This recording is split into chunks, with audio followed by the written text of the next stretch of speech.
اعوذ باللہ من الشیطان الرجیم بسم اللہ الرحمن الرحیم الحمدللہ رب العالمین والصلاة والسلام علی النبی وآلہ۔ اسلامی گھرانہ کے عنوان سے جو آپ کے سامنے گفتگو کا سلسلہ جاری ہے، اس میں تربیت اولاد کے سلسلے میں اس سے پہلے بھی گفتگو ہو چکی ہے۔ آج بھی ہمارا ٹاپک تربیت اولاد ہے، اور یہ ایک فریضہ جو ہر انسان کا ہے اور ہر والدین کا، اس سلسلے میں گفتگو ہوگی۔ اور آج قرآنی آیات کی روشنی میں تربیت اولاد کے حوالے سے جو بعض آیات موجود ہیں، اور ان آیات کے ضمن میں ہمارے لیے اس سلسلے میں ذمہ داریوں کو اور فرائض کو بیان کیا گیا ہے، یا جن سے ذمہ داریوں کو اور فرائض کو اخذ کیا جا سکتا ہے، وہ بعض آیات پیش کی جائیں گی۔ پہلی آیت کریمہ ہے سورہ مبارکہ آل عمران کی آیت نمبر 38۔ جناب زکریا کی دعا کا تذکرہ ہے اس آیت کریمہ میں۔ ہنالک دعا زکریا ربہ قال رب ہب لی من لدنک ذریۃ طیبہ انک سمیع الدعاء۔ اس میں جناب زکریا کی دعا کو بیان کیا جا رہا ہے کہ جناب زکریا نے اپنے پروردگار سے دعا کی کہ خدایا مجھے ذریت طیبہ عطا فرما، مجھے اپنی جانب سے پاک و پاکیزہ اولاد عطا فرما۔ اس کا ایک مفہوم یہ بھی نکالا جا سکتا ہے اور اس سے ایک پیغام حاصل کیا جا سکتا ہے کہ یہ ہر والدین کی ذمہ داری ہے کہ ولادت سے پہلے بھی اولاد کی پاکیزگی طہارت کا خیال ہو، اور زندگی میں اس کی طہارت و پاکیزگی کی جانب توجہ ہو، معنوی اعتبار سے بھی طہارت و پاکیزگی کی طرف توجہ ہو، اور ظاہری اعتبار سے بھی طہارت و پاکیزگی کی جانب توجہ ہو۔ یہ ہر والدین کی ذمہ داری ہے۔ یہ تربیت اولاد کا ایک پہلو ہے کہ ہم معنوی اعتبار سے کوشش کریں ہم خود اپنے کو حرام رزق سے محفوظ رکھیں، اپنی اولاد کو حرام رزق سے محفوظ رکھیں، گناہوں سے بچیں، ایسا ماحول تیار کریں جس کی بنیاد پر طہارت و پاکیزگی آ سکے، اور ہماری اولاد اور ہماری نسلیں پاک و پاکیزہ ماحول میں تربیت حاصل کر سکیں، جس کے مثبت اور مفید اثرات ان کی زندگی میں رہیں۔ تو اس کا ایک نتیجہ یہ ہوا کہ اولاد کا پاک و پاکیزہ ہونا اور طاہر ہونا، اور ظاہری اعتبار سے بھی مثلا نجس کھانوں سے بچیں، حرام کھانوں سے بچائیں ہم اپنے بچوں کو۔ آج کے زمانے میں توجہ رہے بالخصوص کہ ہم اپنی اولاد کو نجس غذاؤں سے اور مشکوک غذاؤں سے بھی بچا سکیں تو بہتر ہے۔ نجس غذاؤں سے بچانا تو ہماری ذمہ داری ہے، اور یہ احساس دلائیں، متوجہ کریں، بتائیں کہ کون سی غذا نجس ہوتی ہے، کون سے ہاتھ نجس ہیں، اور کون سی چیزیں نجس ہیں،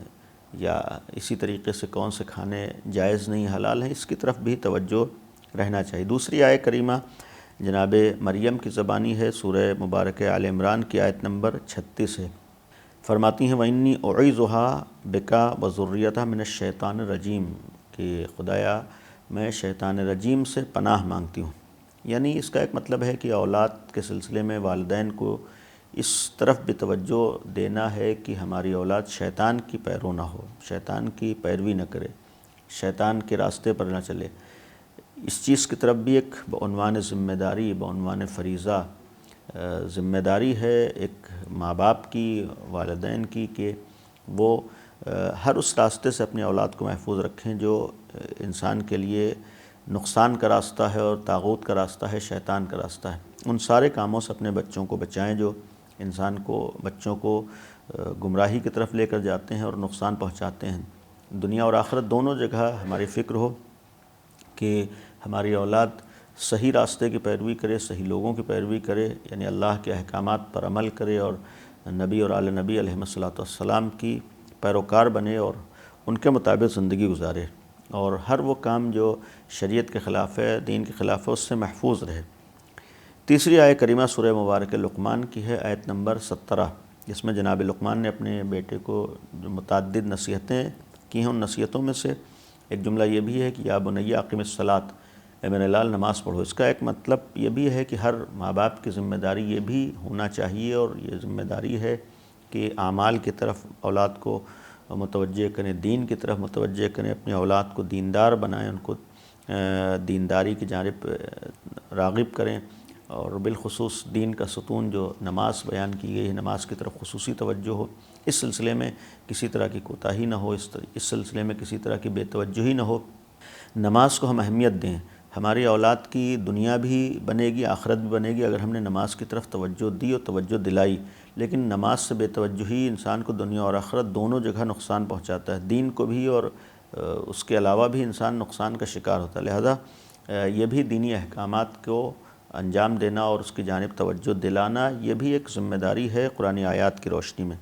اسی طریقے سے ایک اور آیہ کریمہ سورہ مبارکہ ہود کی آیت نمبر 42 ہے۔ یہاں جناب نوح کی، حضرت نوح کی زبانی بیان کیا گیا ہے، جنہوں نے اپنے بیٹے سے کہا یا بنی ارکب معنا ولا تکن مع الکافرین،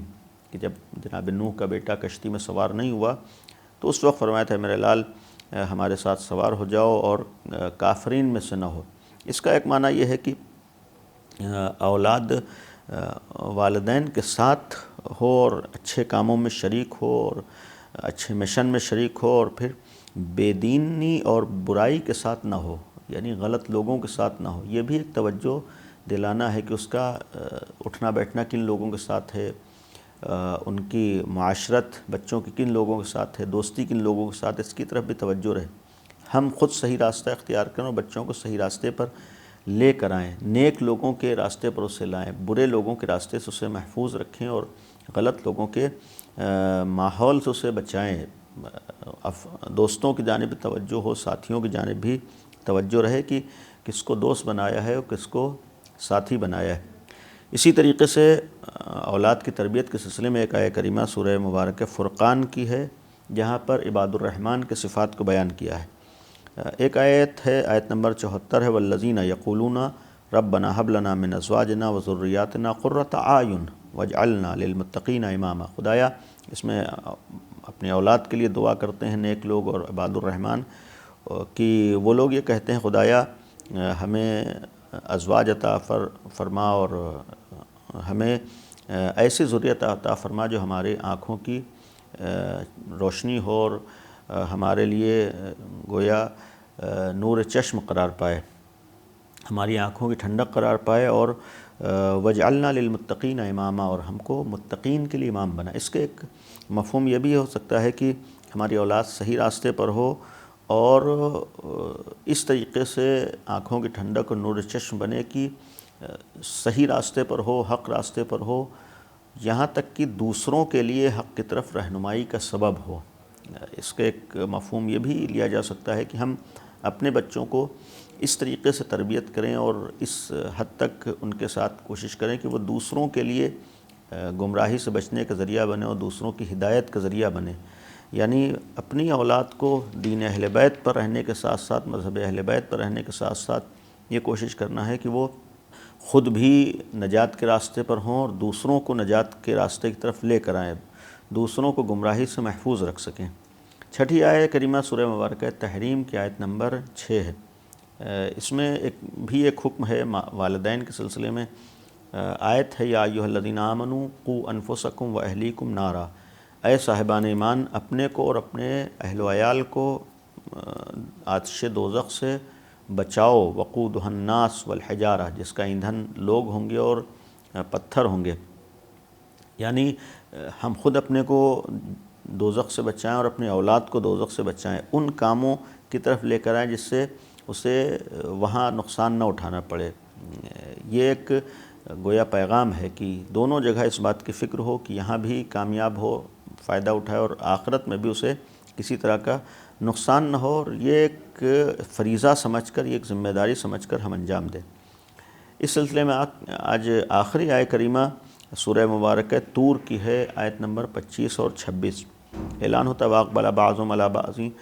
یہاں پر جنتیوں کا تذکرہ ہے کہ جب جنتی آپس میں ایک دوسرے کے سامنے بیٹھیں گے تو اس وقت یہ گفتگو ہوگی ان کی، واقبل بعضهم علی بعض یتساءلون، کہ آپس میں ایک دوسرے سے سوال کریں گے کہ تم لوگ یہاں تک کیسے پہنچے، قالوا انا کنا قبل فی اہلنا مشفقین، ہم گویا اپنے اہل کے سلسلے میں اور اپنے لوگوں کے سلسلے میں آپس میں ہم لوگ لاپرواہ نہیں تھے، بے توجہ نہیں تھے، ہم مہربان تھے، مشفق تھے،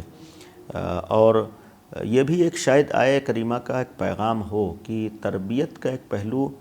دوسروں کے ساتھ اور بالخصوص گھر والوں کے ساتھ، اپنوں کے ساتھ مہربانی، رحمت، شفقت کا بھی ایک جذبہ ہونا چاہیے، اور محبت کے ذریعے سے ان کی تربیت کی جائے، اور اسی محبت کا اور اس شفقت کا اور اس اپنائیت کا ایک نتیجہ ان کے لیے نجات کی شکل میں ہوتا ہے اور گمراہی سے بچنے کی شکل میں ہوتا ہے۔ اور یہاں پر گویا اس آیت کا ایک مفہوم یہ بھی لیا جا سکتا ہے کہ ہم اپنے اہل کے سلسلے میں اور اپنے گھر والوں کے سلسلے میں اور اپنوں کے سلسلے میں ہم بے توجہی کا شکار نہ ہوں، ہم لاپرواہی کا شکار نہ ہوں۔ اس جانب توجہ رکھیں کہ گھر والوں کے سلسلے میں اور اولاد کے سلسلے میں ہمارا فریضہ کیا ہے اور ہماری ذمہ داری کیا ہے۔ یہ بعض آیہ کریمات تھیں، اس کے علاوہ بھی دیگر آیات ہیں جو انشاءاللہ بیان ہوں گی۔ اگر ہم توجہ دیں، قرآنی آیات کو توجہ کے ساتھ پڑھیں اور ہم قرآن کریم کی جس وقت تلاوت کریں اس کے معانی کی طرف توجہ دیں، تو ہم خود دیکھیں گے کہ جہاں زندگی کے مختلف شعبوں سے متعلق قرآن میں ہمارے لیے پیغامات موجود ہیں، اسی طریقے سے تربیت اولاد کے سلسلے میں جو ذمہ داری ہر ماں باپ کی ہے، ہر والدین کی ہے، اس سلسلے میں متعدد آیات موجود ہیں۔ چند آیات میں نے پیش کی، انشاءاللہ دعا ہے کہ ان آیات کی روشنی میں ہم لوگ اپنی ذمہ داریوں کو سمجھ سکیں، اور تربیت اولاد کا ایک فریضہ جو آج ہر والدین کے اوپر حق ہے، یعنی یہ تربیت اولاد کرنا اولاد پر احسان نہیں بلکہ یہ ایک ذمہ داری ہے، ایک حق ہے جسے ہمیں ادا کرنا ہے۔ دعا کریں خداوند عالم اس حق کو ادا کرنے کے ہم سب کو توفیق عنایت فرمائے، اپنے بچوں کو ہر اعتبار سے محفوظ رکھنے اور انہیں ہر طریقے کے نقصانات سے بچانے کی ہم سب کو توفیق عطا فرمائے۔ ہم کوشش کریں کہ ہماری تربیت کے نتیجے میں خداوند عالم انہیں دنیا اور آخرت دونوں جگہ کامیاب و کامران فرمائے۔ انشاءاللہ دنیا میں بھی وہ کامیاب ہوں، ترقی کریں، اور آخرت میں بھی وہ نجات یافتہ ہوں اور کامیاب ہوں انشاءاللہ۔ وآخر دعوانا ان الحمد للہ رب العالمین۔